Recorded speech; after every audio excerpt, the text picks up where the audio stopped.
السلام عليكم ورحمة الله وبركاته. وعليكم السلام. أعوذ بالله السميع العليم من الشيطان الرجيم. بسم الله الرحمن الرحيم. الحمد لله رب العالمين، والصلاة والسلام على سيد المرسلين وعلى آله وأصحابه أجمعين ومن تبعهم بإحسان إلى يوم الدين. ما بعد، الحمد لله. Sifa njema zote zinamstahikia Allah tabaraka wa taala, kwa kuwa ametupa taufiki ya kukutana kwenye vikao vyetu hivi ambavyo tumepangiana kukutana, na tunapokutana ndani yake tunakumbushana baadhi yanayohusiana na dini yetu. Namwomba Allah tabaraka wa taala al-aliyyul kabir ajalie vikao vyetu hivi iwe ni katika mambo mema atakayojaza ndani zetu siku ya Kiyama, amin. Sheikh Suleiman ameelekeza tukumbushane machache yanayohusiana na khutba ya kuaga aliyoitoa Mtume Muhammad sallallahu alaihi wasallam kwenye ule mwaka aliyotekeleza ibada ya hija. Na maarufu kwenu kwamba ibada ya hija imefaradhishwa mwaka wa 9 Hijria, kwa maana baada ya kupita miaka 22 toka atumwe Mtume Muhammad sallallahu alaihi wasallam, ndipo ambapo ilipofaradhishwa ibada ya hija. Kwa kwenye huo mwaka wa 9 Mtume Muhammad sallallahu alaihi wasallam hakuenda kutekeleza ibada ya hija, na badala yake alimwambia na kumwamrisha Abu Bakar radhiallahu anhu kwenda na kundi la watu kutekeleza ibada ya hija. Na Mtume Muhammad sallallahu alaihi wasallam alikuwa amepeleka kwenye hicho kipindi, lakini pia ilikuwa bado watu wa jahilia wakienda kutufu kwenye ile Kaaba, walikuwa bado wanatufu wakiwa hawana nguo hata moja, na Mtume Muhammad sallallahu alaihi wasallam alikuwa anachukizwa na hilo jambo, na ndio wakati ilipomtuma Abu Bakar kwenye huo mwaka wa 9 kwenda kutekeleza ibada ya hija, alimfatanisha na Ali radhiallahu anhu, ambaye alienda kutangaza kwenye huo mwaka kwamba hakuna ruhusa tena ya mtu kutufu akiwa hana nguo hata moja, pamoja na maagizo mengine aliyopewa na Mtume Muhammad sallallahu alaihi wasallam kutangaza kwamba Allah na mtume wake wako mbali na washirikina na wale waliokuwa na ahadi na Mtume Muhammad sallallahu alaihi wasallam, basi ahadi yao mpaka ule muda ambapo utakuwa umeisha.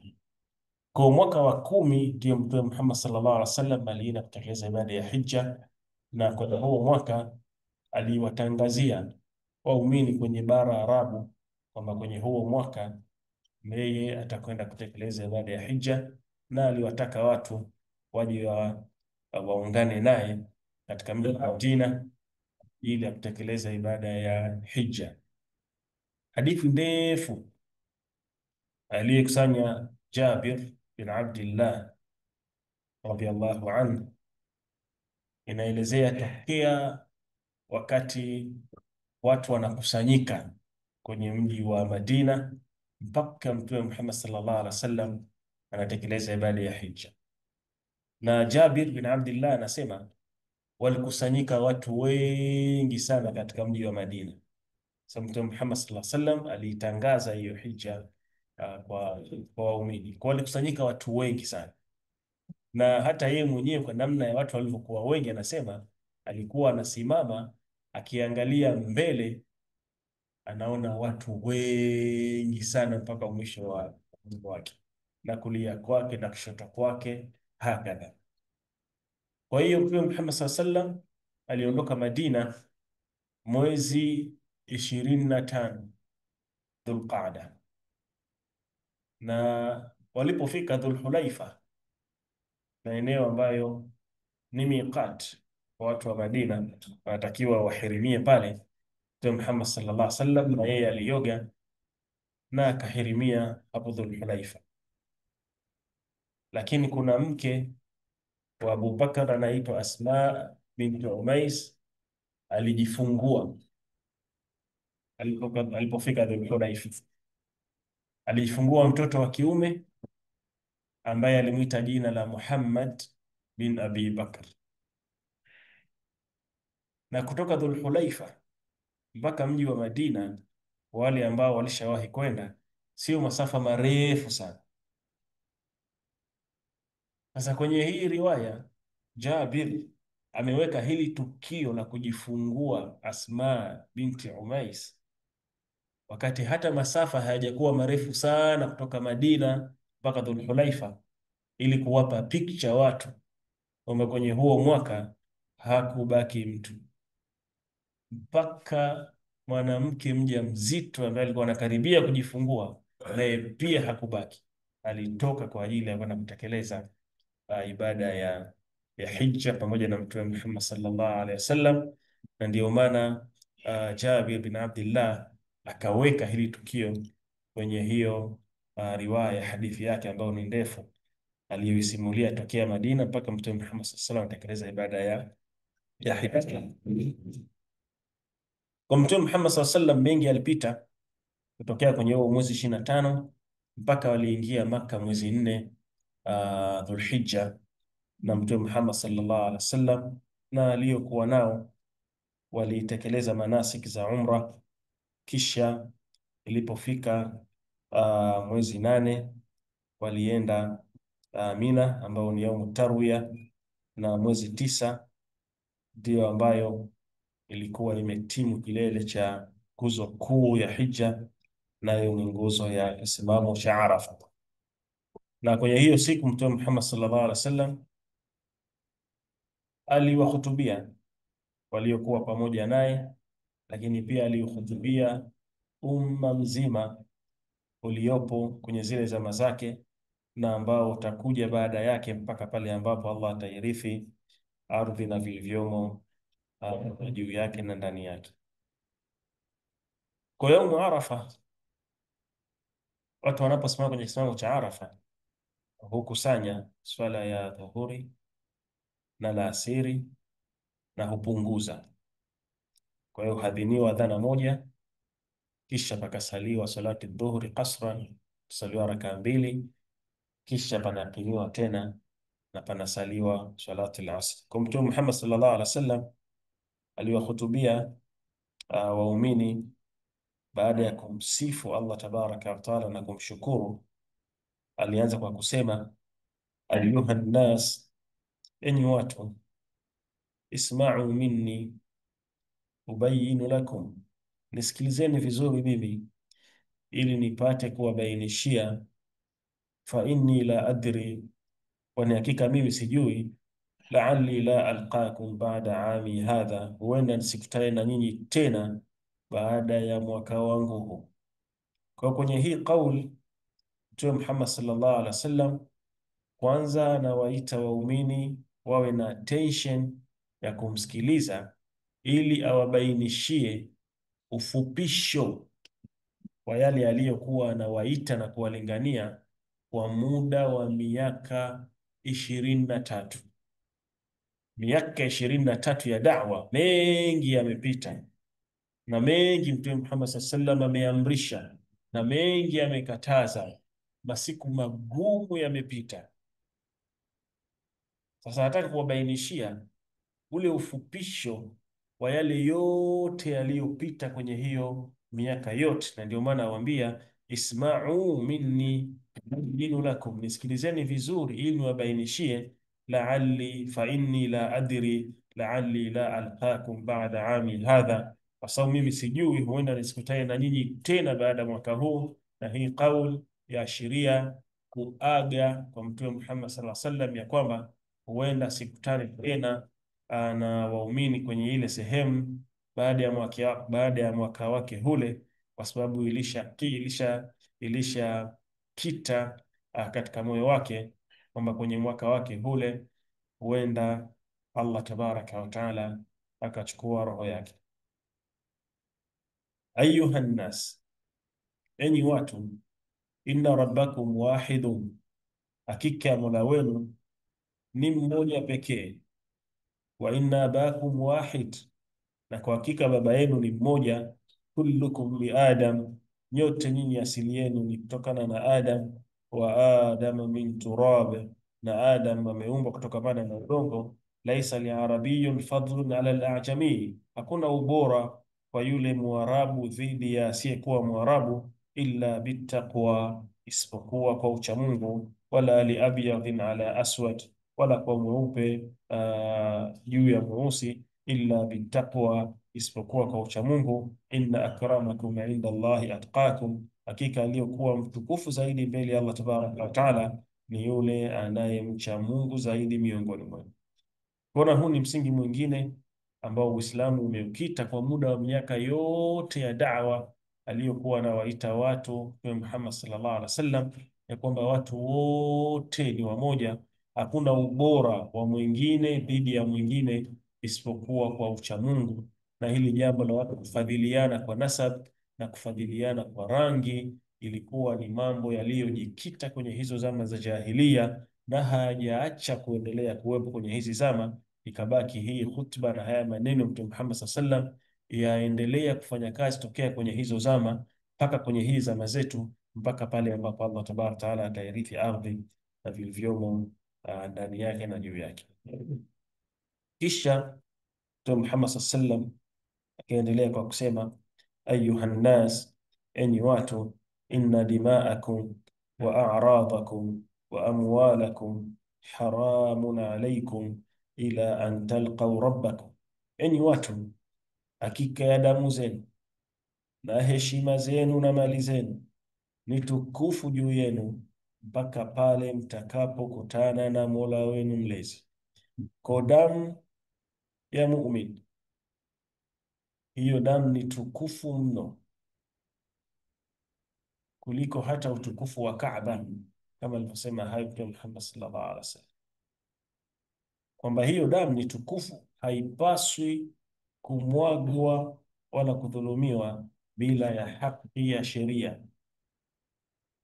Na hii kauli ya Mtume Muhammad sallallahu alaihi wasallam ya kuitukuza damu ya Muslim imekuwa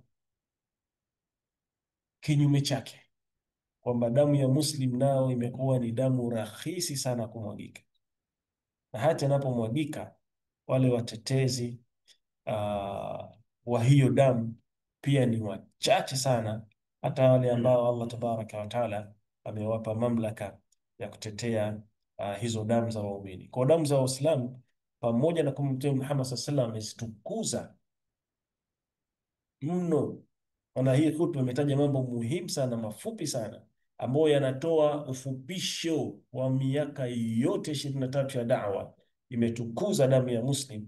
Lakini kwenye zama zetu hizi damu ya Muslim imekuwa ndio damu rahisi sana kumwagika. Wa a'radakum, na heshima zenu, na heshima vile vile ni kitu ambacho Mtume Muhammad sallallahu alaihi wasallam amekitukuza mno na kimetukuzwa na Allah tabaraka wa taala, mpaka yule ambaye anapigana kwa ajili ya kulinda na kupambania heshima yake, huyo akitokezea amekufa, huwa amekufa shahidi. Na mali zenu vile vile ni tukufu vile vile juu yenu, na itabaki kuwa hivyo mpaka pale mtakapokutana na Mola wenu mlezi.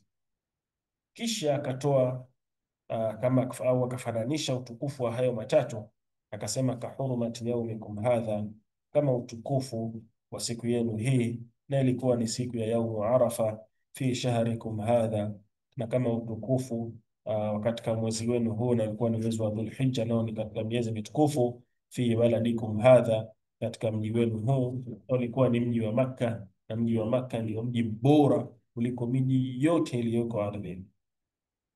Kisha akasema faman kanat lahu amanatan, yule ambaye ana amana ya ndugu yake, falyuaddiha ila man itamanahu, basi naifikishe kwa yule ambaye alimwamini, alaiha, kwa hiyo amana. Fa innahu, kwani hakika, la yahillu mali akhihi illa bitibi min nafsi, si halali mali ya ndugu yake ila ile atakayompa kwa ridhaa ya nafsi yake. Na vile vile haya yote yamekuwa ni mepesi sana. Mtu huchukua mali ya ndugu yake kwa haramu, kisha hujisifia kwamba yeye ndiyo mtu wa mjini, na yule aliyechukua mali yake ni mtu wa shamba, na amempiga changa la macho. Ajaban kwa waumini wa hizi zama, kile ambacho wanakifanya. Fala tarji'u ba'di kuffaran, basi msije mkarudi baada ya kuondoka kwangu mimi kuwa makafiri tena. Yadribu ba'dukum riqaba ba'd, mmoja wenu ama baadhi yenu ikawa wanapigana kwa kukata shingo za baadhi yenu. Fa inni, kwa hakika yangu mimi, qad taraktu fikum, nimekuachieni ma in tamassaktum bihi, mambo ambayo kama mkishikamana nayo, lan tadhillu ba'di, hamtapotea baada yangu, kwa maana baada ya kufa kwangu, kitab Allah, kitabu chake Allah tabaraka wa taala. Na kwenye khutba nyingine Mtume Muhammad sallallahu alaihi wasallam alihutubia yaumu Arafa, akahutubia pia yaumu Nahar, wakataja vitu alivyowaachia baada ya kufa kwake, kwamba hawatapotea watu baada yake, akitaja kitabu cha Allah tabaraka wa taala na sunna za Mtume Muhammad sallallahu alaihi wasallam. Kisha Mtume Muhammad sallallahu alaihi wasallam akaendelea kwa kusema, ayuha nnas, enyi watu, inna kulla shay'in min amri ljahiliyati mawdhu tahta qadami hadha, hakika kila kitu katika yale mambo ya kijahili yaliyopita yote yameondolewa, yote nimeyaweka chini ya miguu yangu hii. Wa dimaul jahiliyati mawdhu'a, na damu ya kijahil kwa maana ya visasi vilivyokuwepo katika zama za jahiliya, mawdhu'atun, nazo visasi hivyo vyote vimeondolewa, tahta qadami hadha, vyote nimeviweka chini ya miguu yangu hii. Wa inna riba aljahiliyati mawdhu', na kwa hakika ile riba ya jahiliya pia nayo imeondolewa. Wa inna awwala riba adahu, na riba ya mwanzo nayoiondoa, riba ammi al-Abbas, riba ya ammi yangu Abbas. Wa inna awwali damin adahu, na damu ya mwanzo ama kisasi cha mwanzo nachokiondoa ni damu Amir bin Rabi'a, ile kisasi cha damu ya Amir bin Rabi'a. Kwa kwenye hii kauli Mtume Muhammad sallallahu alaihi wasallam ameubainishia umma kwamba yale yote yaliyokuwa yanajiri na kufanyika katika zama za jahiliya kabla ya kuja Uislamu, yote Mtume Muhammad sallallahu alaihi wasallam ameyaondoa, na akabainisha baadhi yao ambayo yalikuwa yamejikita zaidi kwenye hizo zama ni kisasi cha damu ambacho walikuwa Waarabu kabla ya Uislamu waweza pigana kwa miaka kabisa kwa kulipizana kisasi, na muda mwingine msingi wa hicho kisasi ni msingi ambao hauna maana hata chembe kwa anayezingatia, na mwingine vita vyaweza sababishwa kwa mnyama tu, makabila mawili yakawa yanapigana kwa muda wa miaka. Kwa wakatoa Mtume Muhammad sallallahu alaihi wasallam angalizo na amri ya kwamba visasi vilivyopita vya jahiliya kabla ya Uislamu vyote vimeondolewa, na riba vile vile imeondolewa. Kwa hivi sasa uchumi wa dunia wote waendeshwa kutokana na riba. Imekuwa riba jambo jepesi sana. Nasallallahu alafia wassalama. Ukiangalia kulia unaishi nayo, kushoto unaishi nayo, mbele yako nyuma yako unaishi nayo. Ala kulli hal, unakuta riba ndiyo inaendesha uchumi na imetuzunguka, wakati Mtume Muhammad sallallahu alaihi wasallam alishaiharamisha siku ya khutba yake ya kuaga. Mtume Muhammad sallallahu alaihi wasallam anasema, ya ayyuhalladhina amanu la ta'kulu riba adhafan mudha'afa, enyi mlioamini msile riba kwa kuchukua nyongeza ya juu kwa juu. Katika nyingine anasema, ya ayyuhalladhina amanu taqullaha wa dharu ma baqiya min ar-riba in kuntum mu'minin, enyi mlioamini mcheni Allah tabaraka wa taala na cheni yale yaliyobaki katika riba ikiwa nyinyi ni waumini. Fa in lam taf'alu, kama mtafanya hivyo, fadhanu biharbi min Allahi wa rasuli, jiandaeni na vita vya Allah na mjumbe wake. Fa in tubtum, kama mtatubia kaacha kula riba, falakum ruusu amwalikum, basi mna haki ya kuchukua rasilimali zenu. La tadhlimuna la tudhlamun, ninyi msidhulumu wala msidhulumiwe kwa ile mali yenu. Mtume Muhammad sallallahu alaihi wasallam akawa amekataza riba kwenye hii khutba ya kuaga aliyoitoa yaumu Arafa. Kisha Mtume Muhammad sallallahu alaihi wasallam akaendelea kwa khutubia watu, akawaambia, ayuhannas, enyi watu, inna linisaikum alaikum haqqa, hakika wake zenu wana haki juu yenu, walakum alaina haqqun, na nyinyi vile vile mna haki juu yao. Fattaqullaha fi nisa, nasimcheni Allah tabaraka taala katika kuwafanyia wema wake zenu, ama katika kuwafanyia wema wanawake. Fa innakum, kwa hakika nyinyi, qaftumuhunna bi amanatillah, mmewachukua hao wake zenu kwa amana ya Allah tabaraka wa taala mliopewa, wastahlaltum furujahun, na imekuwa halali tupu zao, bikalimati llah, kwa neno lake Allah tabaraka wa taala, fa alaikum rizquhun, basi ni juu yenu, ni wajibu wenu kuwatekelezea riziki zao, wa kiswatuhunna, na mavazi yao, bil ma'ruf, kwa wema, fa innama nisau awanun indakum, kwani hakika ya hao wanawake ni kama mateka kwenu nyinyi, kwa maana hawamiliki chochote. Kwa hiyo chakula chao na kivazi chao na yote ni maslaha kwao, takiwa nyinyi muwatekelezee kwa wema pasi na kuwasumbulia. Na hili pia muda mwingine kwenye zama zetu hizi imekuwa ni mgogoro, kwamba mtu huwa amekusanya ama amemchukua mwanamke, lakini yale ya msingi katika haki za kula kwake na kumpisha kwake na mengine huwa yeye hatekelezi kwa kadri anayoweza. Kisha Mtume Muhammad sallallahu alaihi wasallam akawauliza swali, thumma sa'alahum Rasulullah sallallahu alaihi wasallam fi khitami hadhihi alkhutbah, kisha Mtume Muhammad sallallahu alaihi wasallam akawauliza swali mwisho wa hii khutba, akawaambia, wa innakum, na kwa hakika nyinyi, saufa tusaluna ni yauma alqiyama, utakuja kuulizwa kuhusiana na mimi siku ya Kiyama. Fama antum qailun, utasema nini mtakapoulizwa? Mtume Muhammad sallallahu alaihi wasallam yakhaf, ana hofu watu wake na kaumu yake wasije wakamruka na kumkanusha siku ya Kiyama, kwamba hakuja akawalingania akawakumbusha akawanasihi. Kwa wana hofu Mtume Muhammad sallallahu alaihi wasallam anawauliza kwamba nyinyi mtakuja kuulizwa kuhusiana na mimi, kwa wataka atulizanishe nafsi yake na moyo wake pata jawabu la masahaba wake hapa hapa duniani, kabla haijafika hiyo siku ambayo Allah atawauliza mitume na wale waliotumiliwa mitume. Allah anasema, wanasalanna alladhina ursila ilaihim walanasalanna almursalin, sisi tutawauliza wale tuliowapelekea mitume na wale mitume wenyewe pia tutawauliza. Na kwa nini asihofu Mtume Muhammad sallallahu alaihi wasallam wakati katika aliyoteremshiwa kwa maana ya Qur'an anasoma kwamba watu wa Nuh ambao wamepelekewa mtume wao wakakaa nao na kuwalingania na kuwaita na kuwanasihi kwa muda wa miaka 950, na siku watakapokuja kuulizwa yauma alqiyama kuhusiana na mtume aliyetumwa kwao, watasema ma jaana min nadhirin wala bashir, sisi hatujajiwa na muonyaji wala mbashiriaji. Kwa nini askofu?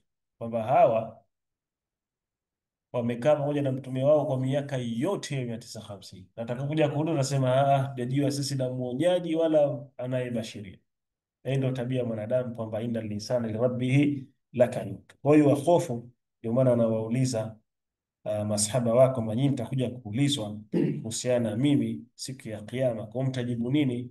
Ndio wakajibu wote kwa kusema, na mimi najibu pamoja nao, nashhadu annaka qad ballaght, tashuhudia kwamba wewe umefikisha kile ulichotumwa kufikisha, wa addaita, umetekeleza, wa nasahat, na kwa hakika umeunasi umma. Faqala Rasulullah sallallahu alaihi wasallam washiru biasba'ihi sababa, akasema Mtume Muhammad sallallahu alaihi wasallam wakati naye anaashiria kwa kidole chake hichi cha shahada, yarfauha ila samaa, alikuwa anakinyanyua mbinguni, thumma yunakituha lil ardh, kisha anakiteremsha hivi katika ardhi, wa huwa akisema Allahumma fashhad, Allahumma fashhad, Allahumma fashhad, ewe Mola shuhudia, ewe Mola shuhudia, Mola shuhudia. Akisema maneno mara tatu kuonesha kwamba Mtume Muhammad sallallahu alaihi wasallam kile alichowafikishia kaumu yake wamekiri kwamba kweli amefikisha na ametekeleza na ameunasi umma. Kisha baada ya hiyo khutba ya Mtume Muhammad sallallahu alaihi wasallam akasimama akawasalisha watu adhuhur wal asr jamaan wa qasra.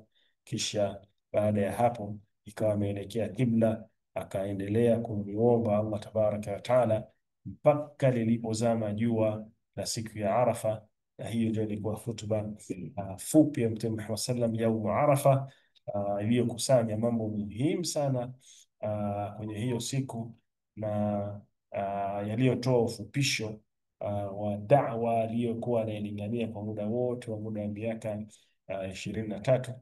ما صبحنا الله وخلق من نفسي الشيخ سليمان. Alhamdulillah, alhamdulillah. Said, shukrani sana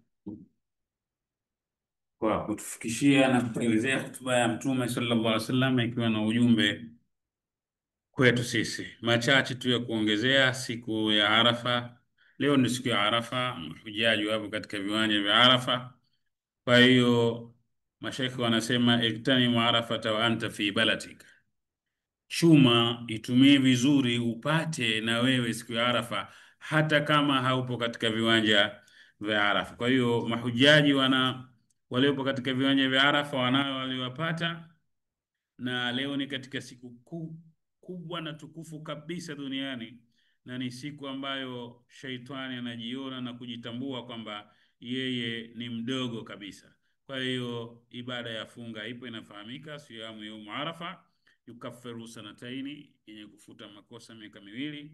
Kwa hiyo kama inavyofahamika na wengi tuko katika funga, lakini pia leo ni katika siku ambazo Mtume sallallahu alaihi wasallam amesema akthiru min dhikrihi subhanallah wa ta'ala, fanyeni wingi kumtaja yeye Allah subhanahu wa ta'ala. Amesema khairu ma qultu ana wan nabiyuna min qabli la ilaha illa Allah wahdahu la sharika la lahul mulku wa lahul hamdu yuhyi wa yumitu wa huwa ala kulli shay'in qadir. Haya ni maneno ambayo tunayotakiwa tukithirishe sana, lakini pia ajalli taati, wingi wa taa kuzifanya siku hii, kwa sababu ndio siku ambayo Allah subhanahu wa ta'ala yatiku, anawacha huru abdan minan nari, kumweka mbali na adhabu yake, kama ilivyokuja katika Sahih Muslim, hadithi iliyosimuliwa na bibi Aisha radhiyallahu anha, ma min yawmi aktharu min an yatika Allah fihi abdan minan nari min yawmi Arafa, hakuna siku ambayo Allah subhanahu wa ta'ala anatangaza kuwakomboa na kuwaondosha watu waja wake, kuwaepushia